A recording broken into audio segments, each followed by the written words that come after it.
Hello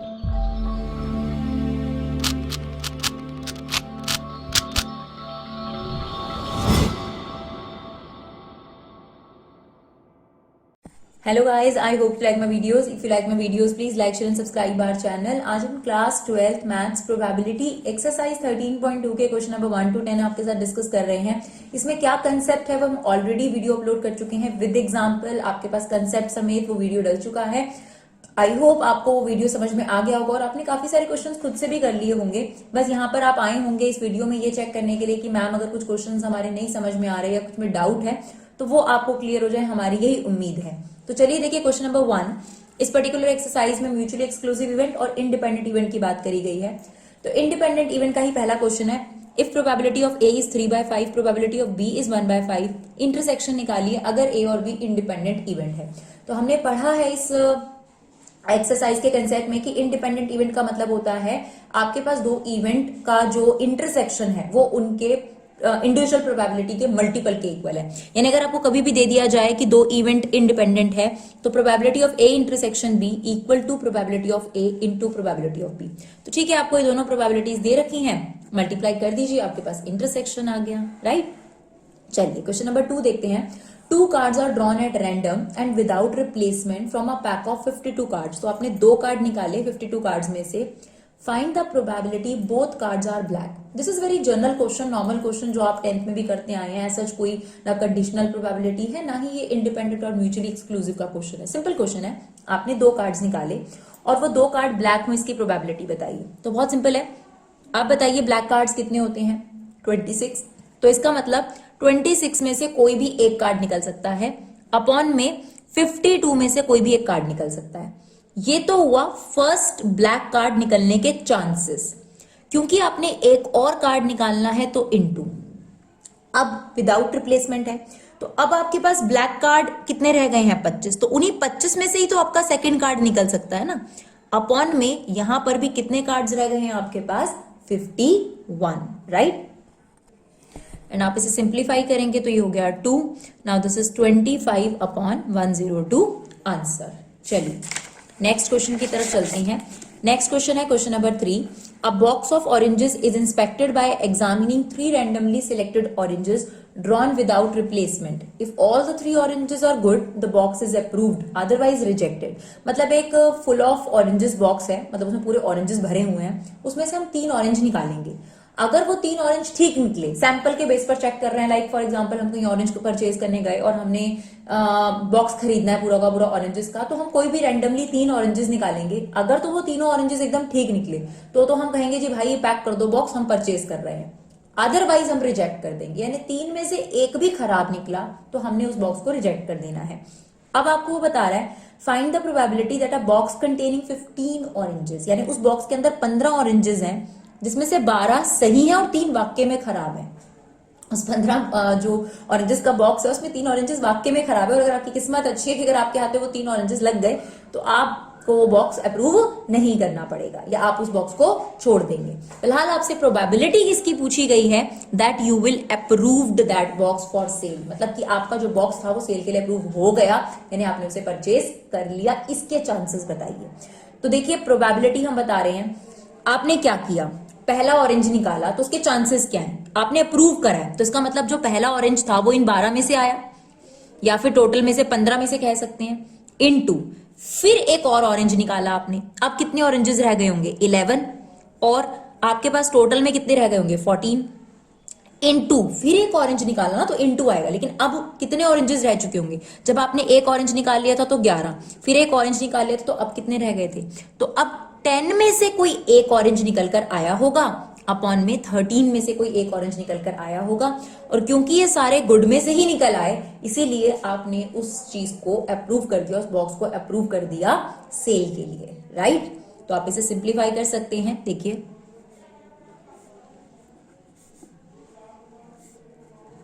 ठीक है जी। और कुछ देखिए अगर कैंसिल आउट होता है तो ये आपके पास आ गया 44 अपॉन 91, राइट। चलिए क्वेश्चन नंबर 4 देखते हैं।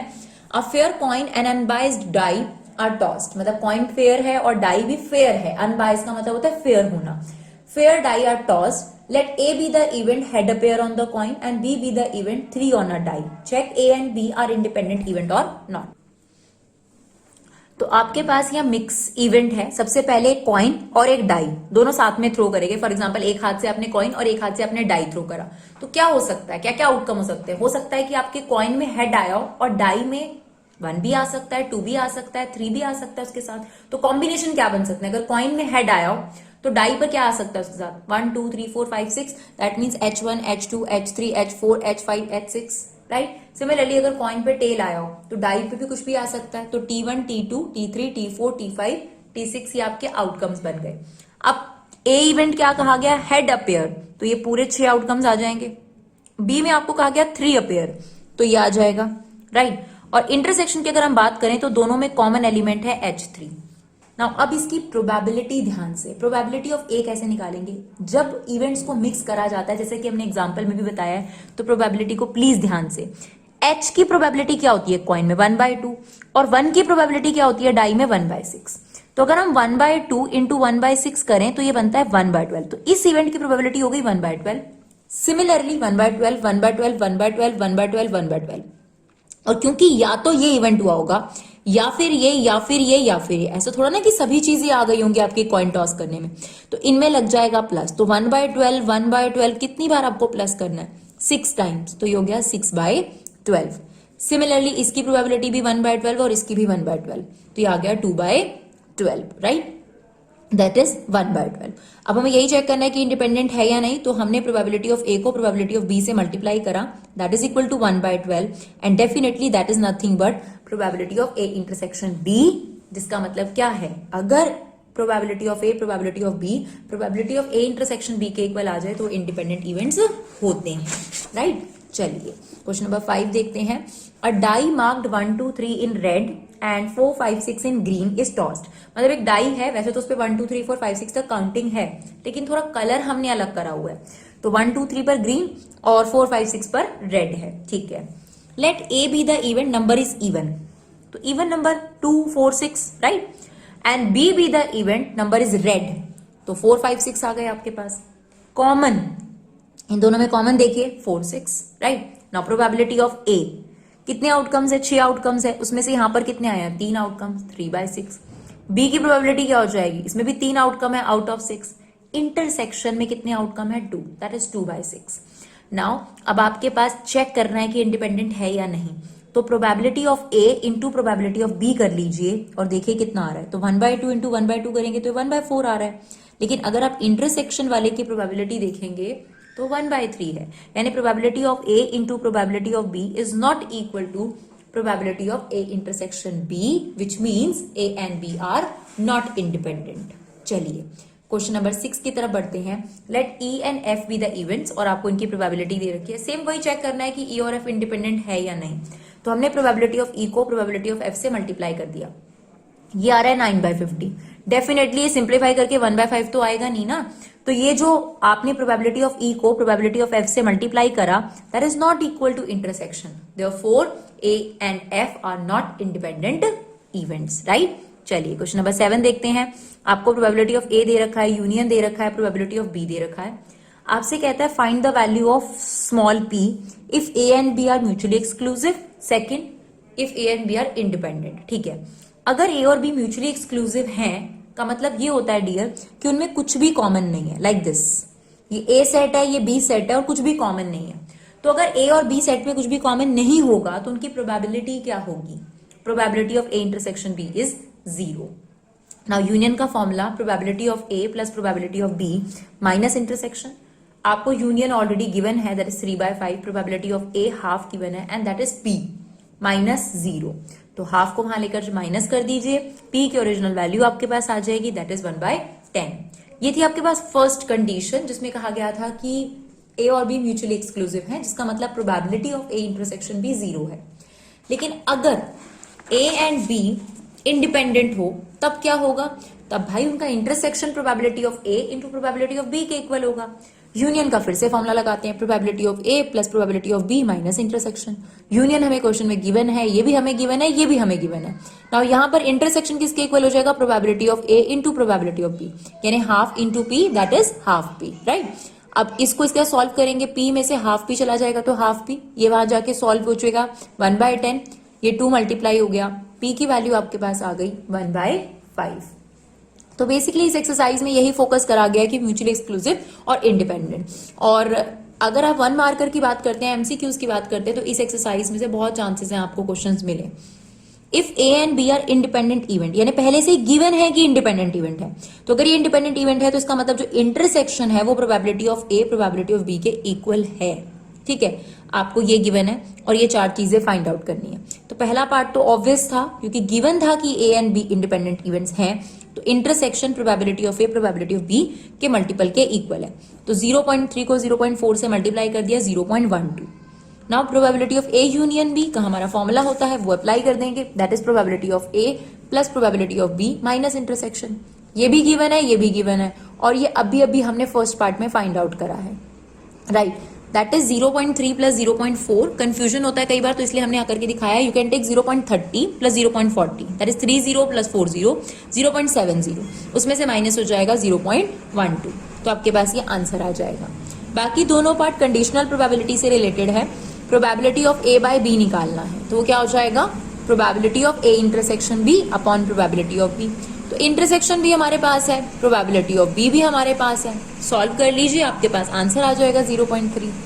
Same probability of B by A. I hope ये पार्ट आप कर सकते हैं, बिकॉज हम पहली एक्सरसाइज में कंडीशनल प्रोबेबिलिटी काफी अच्छे से आपको समझा कर आए हैं। बट स्टिल अगर हम कोई पार्ट स्किप कर देते हैं तो कई स्टूडेंट्स बहुत ज्यादा उस पर ध्यान देते हैं, तो इसलिए हमने स्किप नहीं करा, बट हम ये चाहते हैं कि आप उसे खुद करिए क्योंकि ये कंसेप्ट आप ऑलरेडी कर चुके हैं। Question number 9, if A and B are 2 events such that probability of A probability of B और इंटरसेक्शन आपको गिवन है, find probability of not A and not B. Now not A not B को मुझे Venn diagram से समझ के और उसके अकॉर्डिंग इसका फॉर्मूला निकालना है, ऐसे रटने से फायदा नहीं होगा। तो अगर मैं वेन डायग्राम में बनाऊं, ना तो मुझे ए ना तो मुझे बी चाहिए, का क्या मतलब होगा, ना तो मुझे ए ना तो मुझे बी चाहिए, तो ए और बी को छोड़ दीजिए। ये देखिए यही बन गया ना तो ए ना तो बी, ये वाला जो पोर्शन है। तो ये कैसे निकल सकता है डियर, यूनिवर्सल में से ए यूनियन बी को माइनस कर, या प्रोबेबिलिटी की फॉर्म में आप कहें तो यूनियन को स्टैंड करता है 1, क्योंकि प्रोबेबिलिटी में सबसे बड़ी प्रोबेबिलिटी होती है 1, minus probability of A union B. तो इसी से हमने ये फॉर्मूला बनाया है, not A and not B 1 minus, जो कि टोटल होती है, minus probability of A union B. Now A union B का फॉर्मूला हमने लगा दिया, probability of A plus probability of B minus probability of A intersection B. इसे simplify करा तो ये 5/8 आया, 1 में से 5/8 माइनस कर दीजिए, आपके पास probability of not A not B का आंसर आ गया, दैट इज 3/8, राइट। चलिए क्वेश्चन नंबर 10 देखते हैं। Events A and B are such that, आपको probability of A probability of B दिया है एंड नॉट ए नॉट और नॉट बी भी दिया है।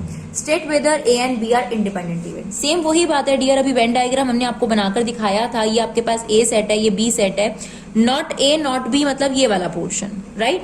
तो इसका मतलब क्या है कि यूनिवर्सल प्रोबेबिलिटी में 1 ले लो आप, ठीक है, 1 में से ए यूनियन बी को माइनस कर दो, यही मतलब हुआ इसका।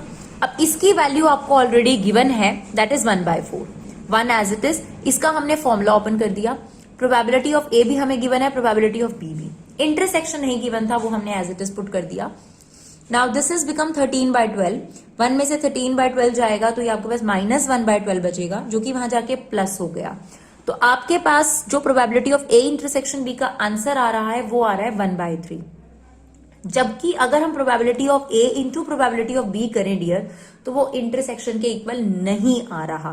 That means these 2 events are not independent events, और यही हमें इस क्वेश्चन में वेरीफाई करना था कि इंडिपेंडेंट इवेंट्स हैं या नहीं। आई होप आपको ये वीडियो अच्छा लगा हो। Thank you so much guys for 11 support, keep supporting Vibha classes.